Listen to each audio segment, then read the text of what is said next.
සෙනඟ පිරිලා bus halt එකේ සද්දේ bag එක කරේ මගේ ඇස් දෙක ඔය ගාව නතර වෙද්දේ ඉස්කෝලේ ඇරිලා කටියම දුවද්දි අපි විතරක් නිහඬයි වචන නැහුව මාරු වෙන්න ඒත් හිත ඇතුලේ ගින්දරයි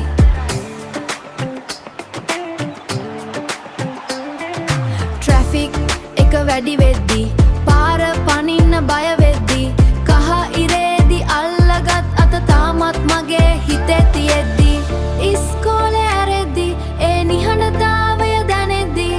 ආදර කියන්න බැරිව අපි දෙන්නා දුරස් වෙද්දි ගන්ටාර වැඳුනත් මගේ හිත තාම එතනමයි ඉස්කෝලේ ඇරිලා ඔයා යනකල් බලන් හිය මම විතරමයි දූවිලි ඇස්වල වැඳුනත් මං ඇහැක් ගහන්නේ නෑ ඔයාගේ සුවඳ හැර වෙන කිසිම දෙයක් මට දැනෙන්නේ නෑ කැන්ටිම ගාව අයිස්ක්‍රීම් එකක් අරන් දෙන්න හිතුනත් ඊළඟ දවස වෙනකල් මම